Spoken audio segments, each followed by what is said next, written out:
Então vamos lá? Bom, nos Estados Unidos e aqui no Brasil também, a gente tem algumas ferramentas onde a gente consegue ver o portfólio, né, a carteira de investimentos dos maiores investidores do mundo. É claro que essas carteiras elas vão ter algum tipo de atraso, mas é possível a gente compreender o movimento que eles estão fazendo e como é que essas carteiras estão organizadas. Então, desde investidores como Warren Buffett, né, que na verdade é Berkshire Hathaway, ele já até saiu da empresa, mas a gente continua dizendo que é o portfólio do Warren Buffett, porque ele ainda é um dos maiores acionistas da empresa, até a carteira do Bill Gates ou do Bill Ackman, né, e de outros homens que realmente conseguiram ter um desempenho incrível nos últimos anos. São investidores que chegaram a patamares que a gente nem sonha em chegar. E eu queria ter uma conversa sobre esses portfólios aqui para a gente entender o que dá para aprender com eles e como eles estão se posicionando nesse momento agora. Por quê? Porque na imprensa a gente tem ouvido muito falar que é a vez, né, de investir nas IAs, que a tecnologia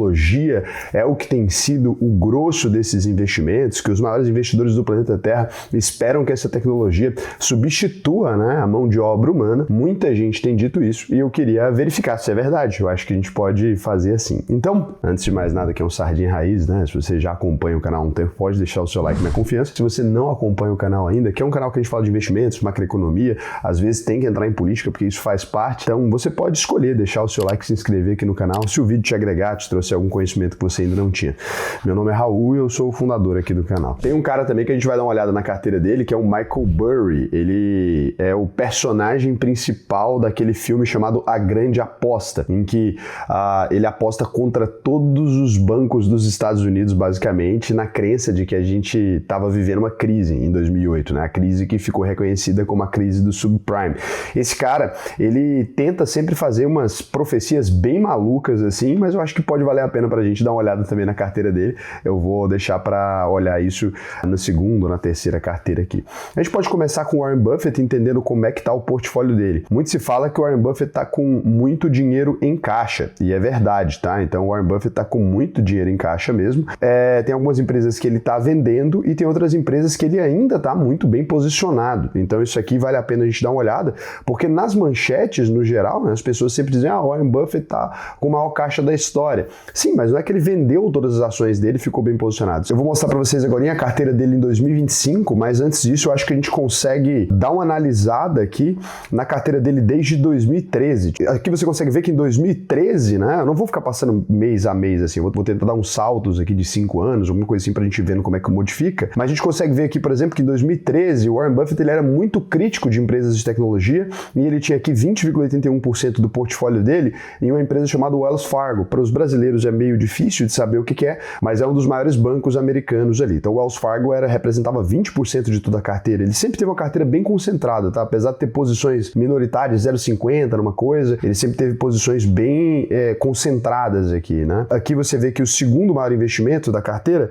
seria os outros investimentos somados. Então, todas as pequenas ações aqui somadas dão 18,15% do portfólio. É nessa área aqui que ele colocava investimentos como BYD, essas coisas um pouco mais exóticas. Coca-Cola Company, 17,47%. Ele ficou muito famoso, né, por ser um grande fã da Cherry Coke, ele tomava ali. Ele tinha 17,47% de todas as ações dele. Nessa época era ele mesmo que controlava nas ações da Coca-Cola. IBM, né, também uma empresa de tecnologia americana, mais focada em hardware, 14,17%, American Express, né, a bandeira de cartão, 12,34%, Procter & Gamble, você conhece a P&G aqui no Brasil, né, a gente usa outro nome para ela, empresa que fabrica praticamente tudo de produto de limpeza, produto de higiene pessoal, tudo quanto é coisa dela, Walmart, né, a rede de supermercados ali, 3,99%, West Bancorp, outro banco, né, também com 3,08%, ExxonMobil, empresa petroleira, né, 3,07%, DirecTV, na época, ele ainda tinha 2,5% em 2013.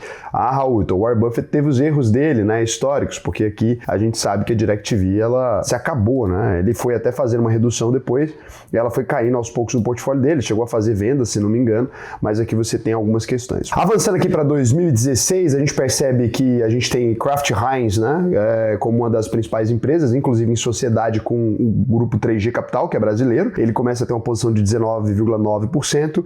Wells Fargo continua sendo gigante, Coca-Cola continua sendo gigante na carteira, mas agora 14%. Ele diminui o Others aqui, né? Fica mais concentrado ainda a carteira, com 10,47%. Eu coloquei aqui as 15 maiores posições da carteira, porque fica mais fácil da gente ver, né? Mas você repara que IBM está aqui, American Express, blá, blá, blá, né? Não precisa de tanta diferença. Moody's também é uma empresa muito grande de mercado financeiro. A empresa de ratings ali, ela faz avaliação de crédito, etc. Uma das empresas mais importantes, né, dos Estados Unidos do sistema financeiro.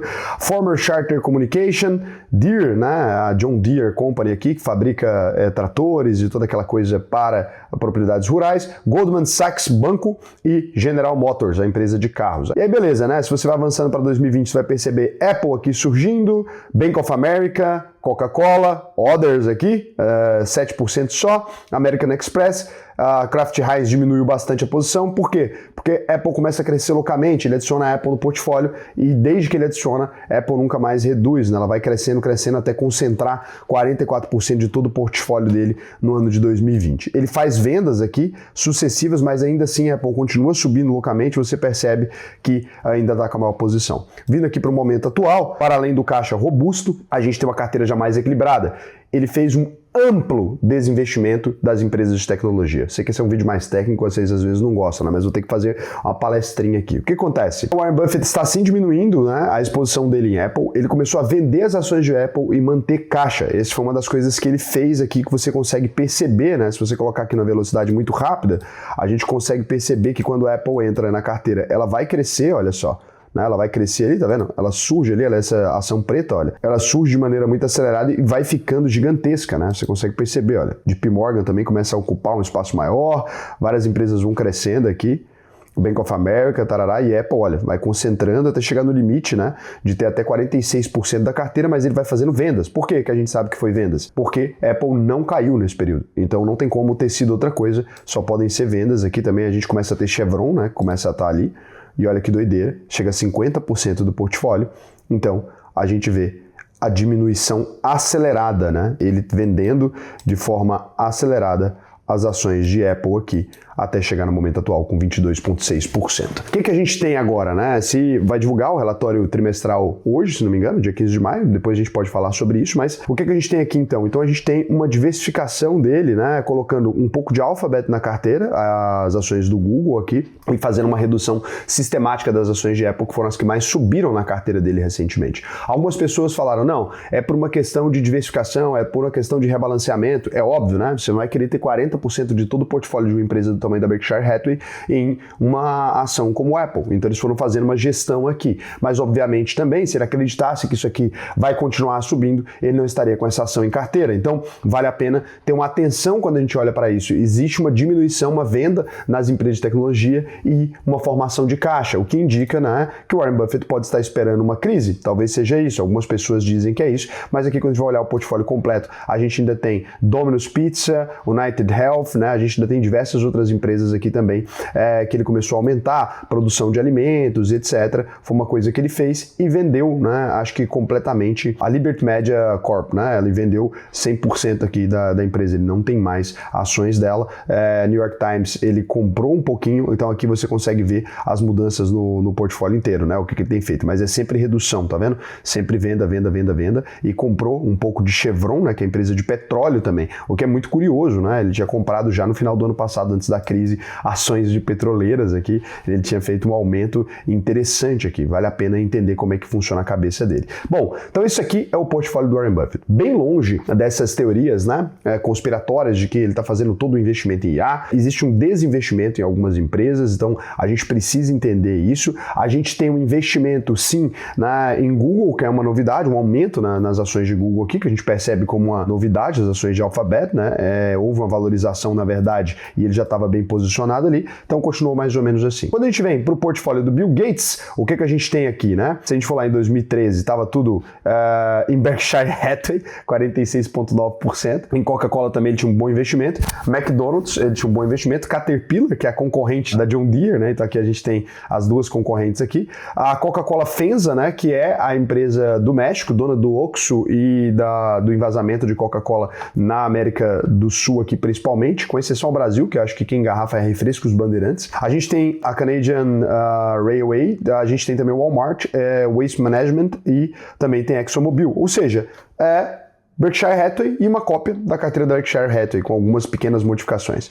Se a gente avança no tempo, vai permanecer mais ou menos estável, né? Não tem muitas mudanças aqui, tem FedEx que vai existir, alguma coisa nesse sentido. Aí quando a gente chega em 2021, a gente vai começar aqui a ter algumas diferenças significativas. É por isso que eu acho importante aqui a gente saltar devagar, porque olha só, de 2021, final do ano, para 2022, no Q1, a gente tem a Microsoft entrando com 1,47% da carteira. Lembrando que o Bill Gates fundou a Microsoft lá atrás, eu acho que ele tem muitas informações sobre a empresa, e a gente vê Berkshire Hathaway com 51% do portfólio.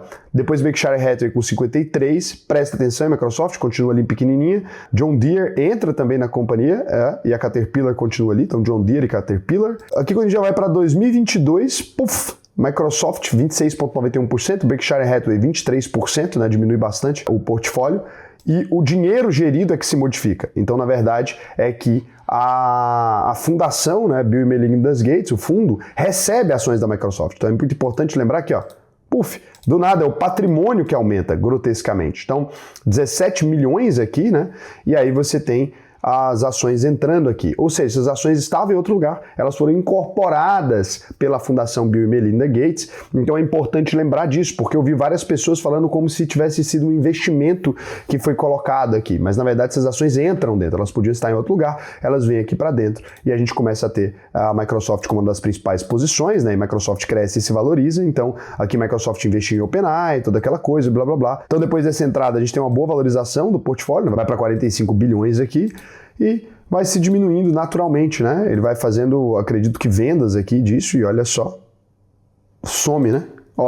Depois de 2025, Q2, então não é que foi investido em tecnologia, some da carteira de repente, vai para 13% de novo, e lá a gente tem aqui a consolidado geral, né? Microsoft com uma pequena posição, Berkshire Hathaway como uma das maiores posições, e Waste Management Inc., né? Uma empresa de reciclagem, né? Que atua com tratamento de resíduos como uma das maiores posições da carteira. Então é isso, muito dinheiro em vários lugares aqui, é assim que está a carteira do Bill Gates agora, é lógico, né? O Bill Gates fez doações para a fundação dele mesmo, então ele diversas vezes coloca as ações que ele tinha ali e tal, essas ações vão entrando, não é um portfólio gerido como é o da Berkshire Hathaway da mesma forma, né? Um portfólio que de vez ou outra recebe umas coisas gigantescas. Aqui você pode ver a carteira completa, então vou deixar para vocês aí, Caterpillar, Kraft Heinz também, ele é muito inspirado, né, pelo Warren Buffett, inclusive no código Bill Gates, você vê, eles dois conversam muito, eles dois são muito amigos, eu acho que isso aqui tudo tem a ver com isso, né, com essa posição. Quando a gente vai para o Michael Burry, a gente não tem mais o portfólio dele, né, que é o cara da grande aposta, mas o que a gente tem é uma matéria feita no dia 8 de maio, né, muito recente, onde ele diz que o mercado atual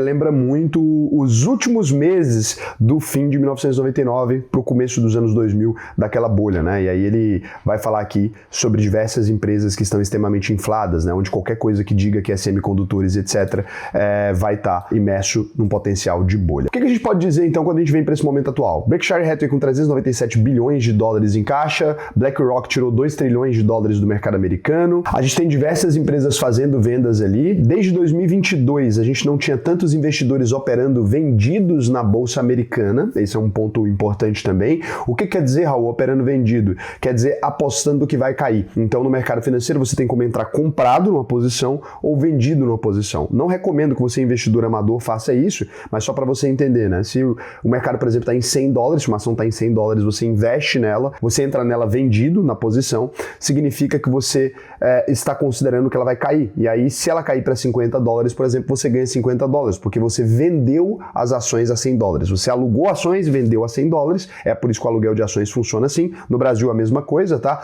Você, investidor de longo prazo, você pode alugar suas ações e deve, né? Para você ganhar mais dinheiro. Inclusive, se você usar a plataforma da UVP, você tem, né, um ganho de 70% do aluguel das ações. Em outras plataformas de investimento, né, em outras corretoras, você vai ficar somente com 30%, porque lá a gente devolve a nossa comissão para vocês. É por isso que os alunos da UVP têm uma rentabilidade maior, né? Mas então, retomando aqui, você espera essa ação cair e aí quando ela chega na posição de $50, por exemplo, você encerra a sua posição de vendido e aí você vai devolver a ação para quem você tomou, claro, pagando o aluguel, $2 de aluguel, $1 de aluguel, e assim eu fico com embolso aquele lucro ali dessa operação. Como você deve ter percebido, essa é uma operação extremamente arriscada, porque para baixo você pode ganhar no máximo 100%, né? Não existe como ganhar o dobro, por exemplo, mas para cima uma ação pode subir indefinidamente. Então a gente diz que é tolice entrar vendido numa ação porque você tem perdas ilimitadas e ganhos limitados a 100%. Então no máximo você pode ganhar 100%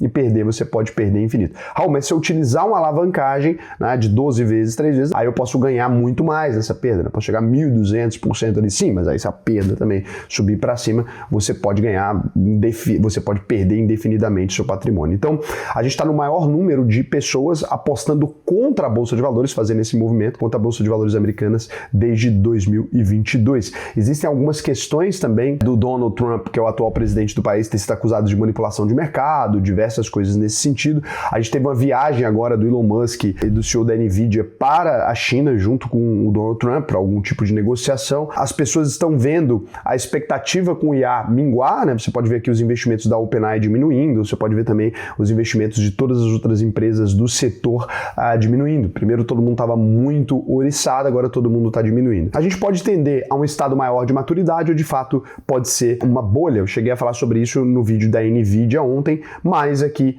eu queria dizer para vocês algumas coisas específicas, porque eu acho que naquele vídeo não ficou clara a minha opinião. Eu não sou uma pessoa que eu vou dizer para vocês que eu acredito que você deveria vender todas as suas ações, ou que eu acho que você não deveria ter entrado em empresas de tecnologia, mesmo porque eu tenho muitas empresas de tecnologia ainda no meu portfólio, não encerrei as minhas posições, mas eu não tenho feito mais investimentos, até porque na minha filosofia de investimento, né, se eu comprei alguma coisa lá atrás, investi, por exemplo, $10.000 e agora se transformou em $100.000, eu prefiro aproveitar para diversificar o meu patrimônio em outras coisas. Então o grande ponto é esse. Olha, você pode fazer uma diversificação, né? Você pode fazer, não precisa vender as suas posições, nem acho que isso é prudente. Vocês sabem que eu sigo uma filosofia de investimento que a última vez que eu vendi ação no mercado foi Sinqia, porque ela saiu da Bolsa de Valores. Eu não vendo ações, né?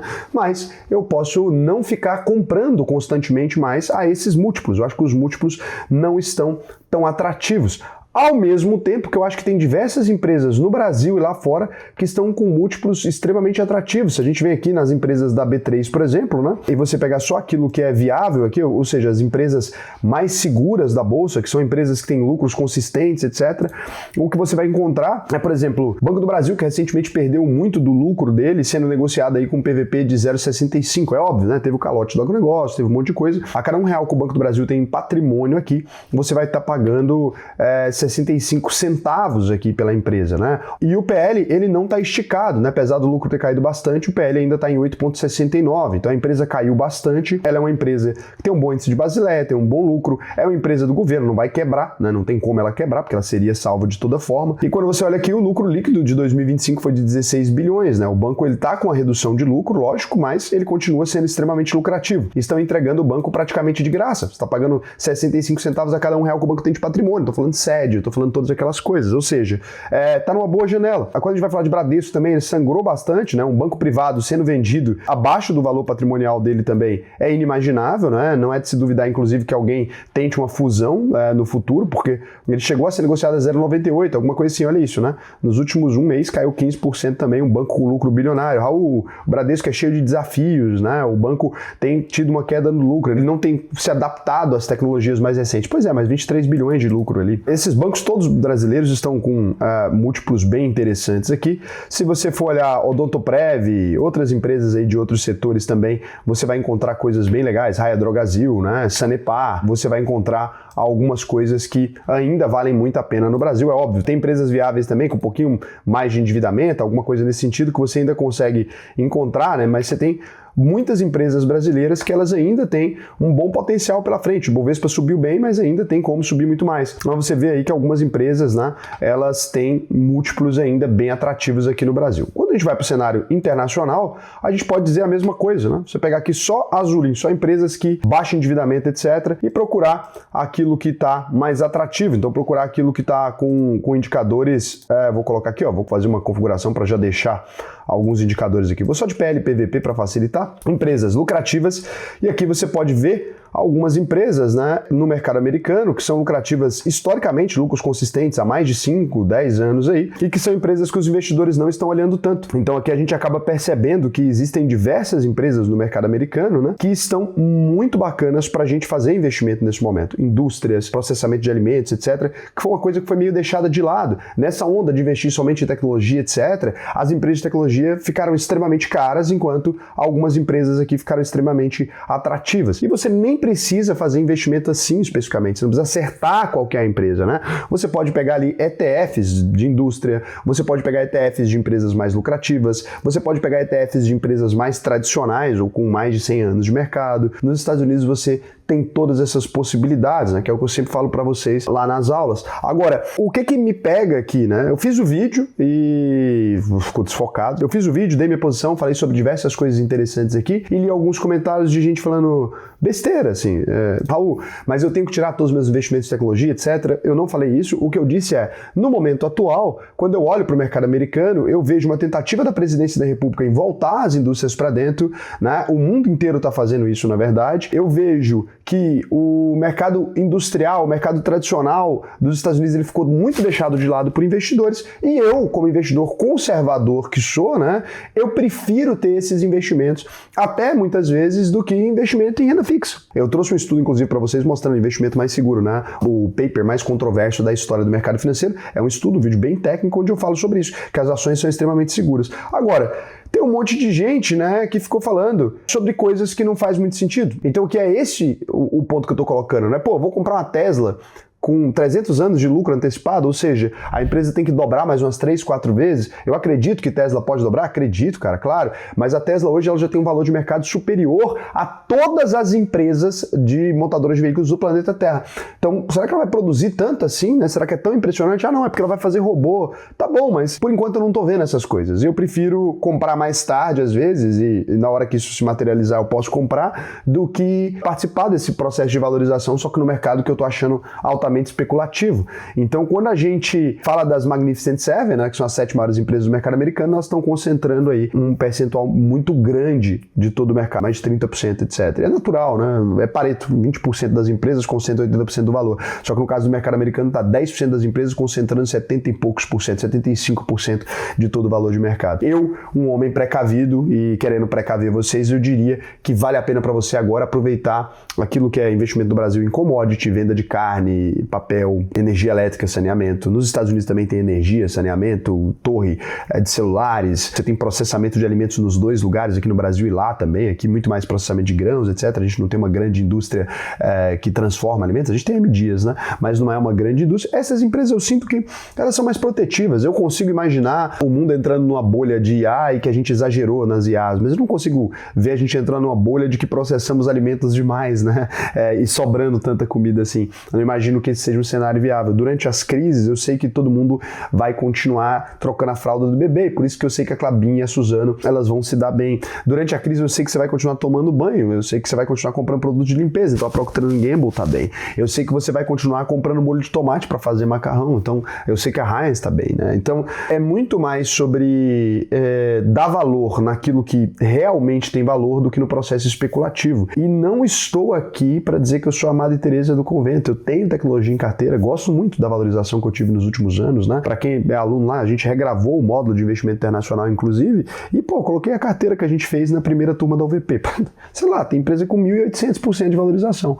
Fazer o quê? Aconteceu, e eu não vou vender, tô lá com as minhas posições tranquilo. Agora, para continuar colocando dinheiro nisso, eu prefiro não, né? Eu vou escolher ser mais sensato. Espero que vocês tenham gostado.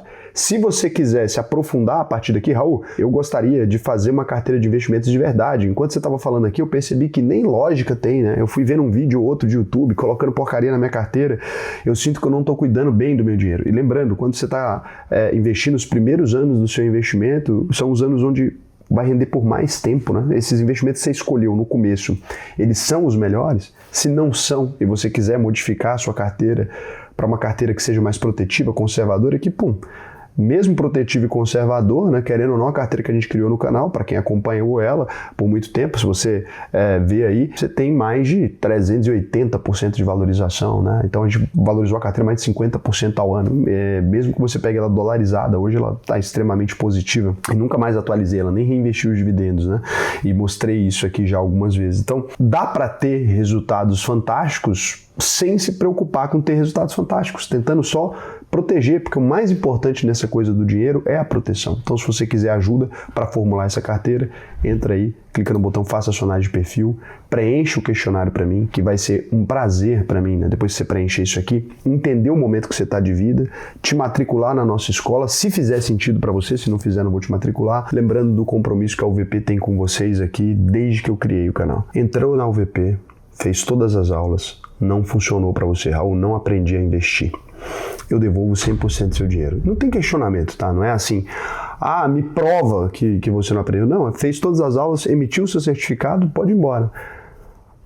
Mas se tiver alguém desonesto no meio disso, acho que essa pessoa, ela que tem que lidar com ela mesma, né? Eu acho que a gente tem que fazer uma coisa confiando nos outros, né? Porque senão toda vez que eu sentasse num restaurante eu teria que pagar a conta antes de comer, se todo mundo partir para esse nível de desconfiança. 99,9% das pessoas são honestas, tem um ou outro bandido, e aí tudo bem também. Mas alguém pode realmente não ter aprendido, daí tudo bem, talvez a pessoa tenha alguma dificuldade, mas a gente gosta de manter esse compromisso aqui. E eu tô falando isso aqui publicamente há mais de 6 anos, né? É o melhor momento para você começar a fazer uma boa carteira de investimento. Na verdade, o melhor momento foi 5 anos atrás, né? Mas o segundo melhor é hoje. Então entra lá, preenche.